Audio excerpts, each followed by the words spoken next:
My husband brought home a python without even asking me, saying it's always been his childhood dream, but now it's become my worst nightmare and I'm not sure our marriage will survive. 6 months ago, our corn snake unexpectedly died. My husband, 26 male, and I, 24 female, were both very upset. He was a cute little guy and still very young. My husband has owned several small reptiles during his lifetime, and he told me he was thinking of trying a milk snake this time instead of a corn or a garter. Instead, 2 months after our corn died, he came home with a baby Burmese python. Apparently it's always been his dream to own a Burmese. Not only am I pissed that he got something like that without consulting me, on the upside, where we live they are legal, but I had several reservations that have only grown since we've owned it. I have GAD and that thing triggers my anxiety like no other. When I was doing research about Burmese pythons, I kept reading stories about them killing pets, children, and even their owners. So now I'm freaked out and have barely slept for 4 months. This is made worse by the fact that my husband has no experience with large snakes, and the larger the python grows, the more it shows, and also by us having a cat. The other snakes we've had, our corn snake, and my husband's old garter snake, posed no threat, but now I constantly worry that the python is going to get out and eat her. I've taken to locking the cat in our bedroom at night, which interferes with our sleep since she meows and scratches at the door, and I constantly worry about her when she's home alone. I'll reiterate, this thing is freaking huge. He is already 6 feet long. I'm home more than my husband, so I have to feed it and change its substrates often. I hate doing both so much. Especially now that he's graduated to eating rabbits and pigs. I honestly think that since my husband bought him without consulting me, that caring for it should be his sole job, but I'm not going to let it go hungry or live in its own waste out of pride. I honestly don't think we'll be able to give this snake the best quality of life, which I think is essential for all pets. He's getting too big for the tank he's in, which is his third since we've gotten him, and I don't think we have the room in our house for the enclosure my husband wants to build him. His food is very expensive and eating into our savings, but it's what he needs, so we can't downgrade. The python does not deserve to live in a tiny space and eat inadequate food because my husband wanted one as a kid. At the same time, it's a good possibility it could eat us out of house and home. I don't want kids while we own a python, and these things can live up to 20 years. I don't want to never have children, which I've dreamed of, because of a python. Because of all these reasons, but especially the ones about our cat and its quality of life, I think we should rehome the python, preferably to a wildlife sanctuary or something. I've gently brought all of this up to my husband. How much mental anguish it causes me, how worried I am for our cat, how the snake is unsustainable, and all he's done is tell me to get over it, accuse me of not caring about his happiness, and tell me I'm being prejudiced against animals that aren't cute and cuddly. None of this is true, not even the last accusation. I like his smaller snakes a lot. How can I communicate productively with my husband about this issue? He already loves this snake, and I think that's getting in the way of him seeing reason. Edit. For the snake people, I acknowledge now that our husbandry is probably wrong, proving my point even more. Also, I have been informed that the snake probably wasn't a baby if it's at this size now, so take that into an account. I am not the most knowledgeable about snakes. First update 1 week later. First of all, I have to say thank you for the outpouring of support I got, especially from the reptile enthusiasts who happen to be browsing this sub. You guys are awesome. Now, I just want to say at the beginning, so what everyone wants to hear is heard. The snake is gone and my cat is all right. Here's how it happened. Thursday night, while I was replying to people in my post, several people suggesting talking to my husband's friend, who owns Burmese pythons, is an experienced reptile keeper, and could be a huge help. I was too blinded by the situation or my own anxiety to even think of that. I messaged him on Facebook Thursday night and told him the situation. He was shocked at just how bad things were, but apparently he tried to warn my husband that owning small snakes and then jumping to a Burm is like thinking owning house cats makes you qualified to own a tiger, but my husband didn't listen. He's been busy going to reptile shows. Dude breeds venomous cobras. He's kind of a badass, so he only saw the snake in person once when we just got it and was immediately disturbed when I told him about the overfeeding, my husband's desire to start it on live food, and the fact that it free roams and is handed alone. He told me he'd come over the next day, Friday, and give my husband a real talking to, as well as do anything he could to help us rehome it. I decided I couldn't live another day in the house like that, and neither could my cat, so Friday morning I moved out to my mother's while my husband was at work. It was a bit sneaky, but I knew that if I tried to leave while he was home he'd try to convince me to stay. I called him on his lunch break though and told him I'd left until the snake was gone. He was very upset, but started accusing me of being so petty as to let a snake wreck our marriage.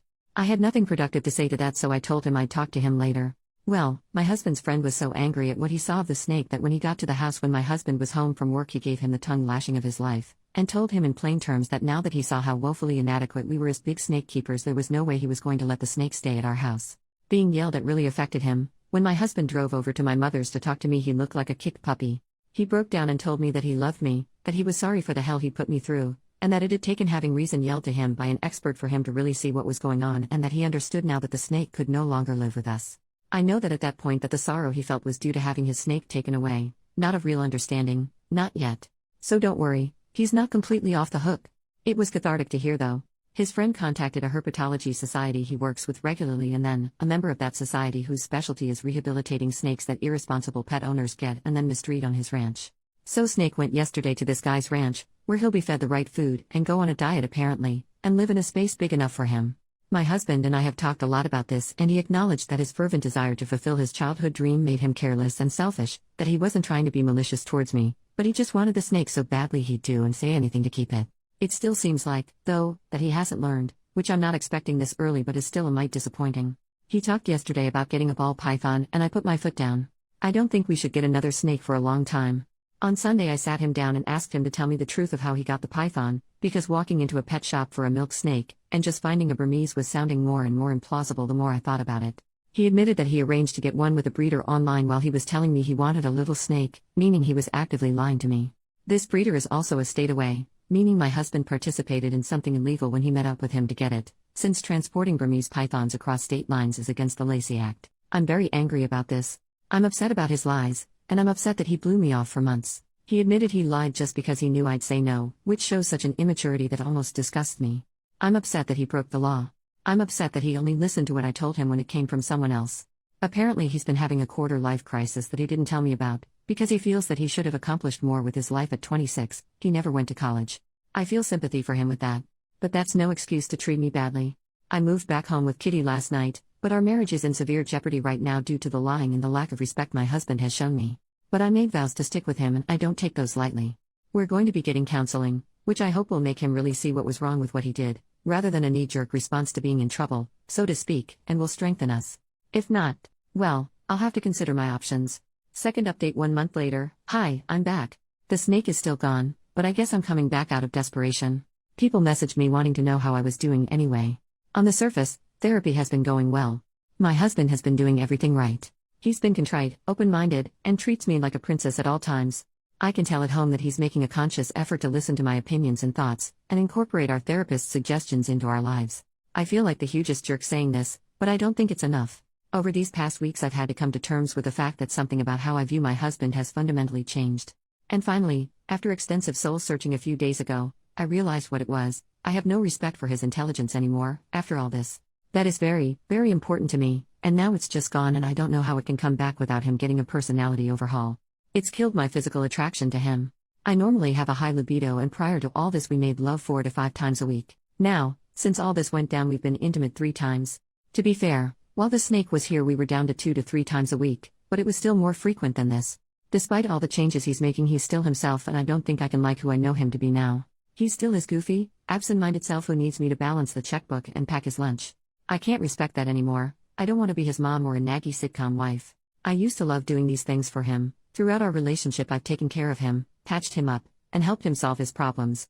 I always saw it as the ultimate expression of love.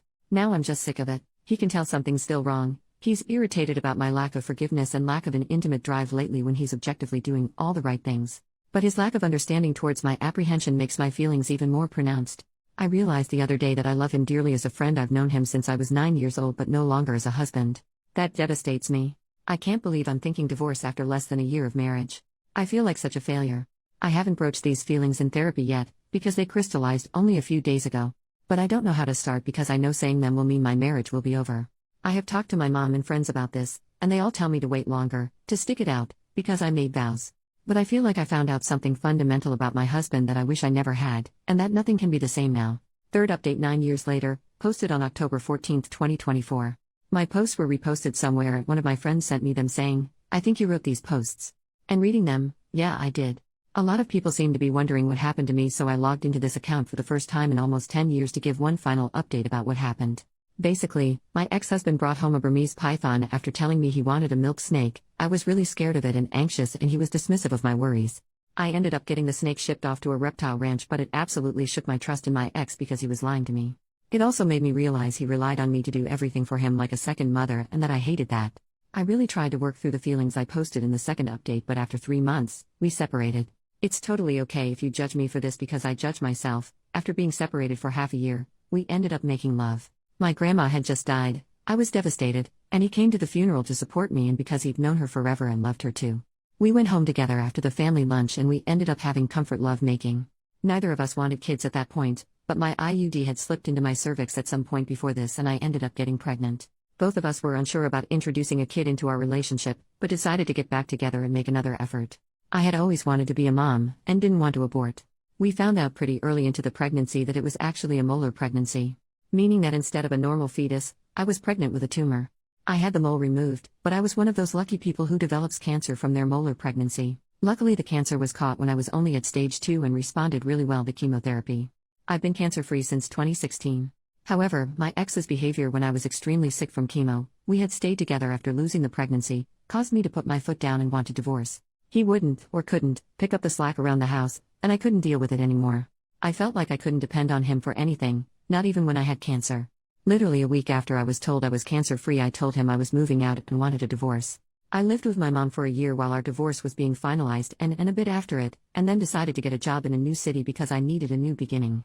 I also decided to fulfill a dream of mine I'd been mulling over for a while and went back to college to get my BSN in 2017.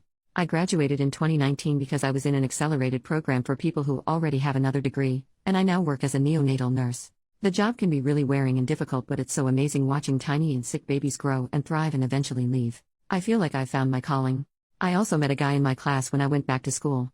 We were just friends for 2 years, because I didn't feel ready to date, and then in 2019 we started dating. That guy is now my husband. We got married in 2022. My current husband is the most amazing man and partner I could have ever asked for.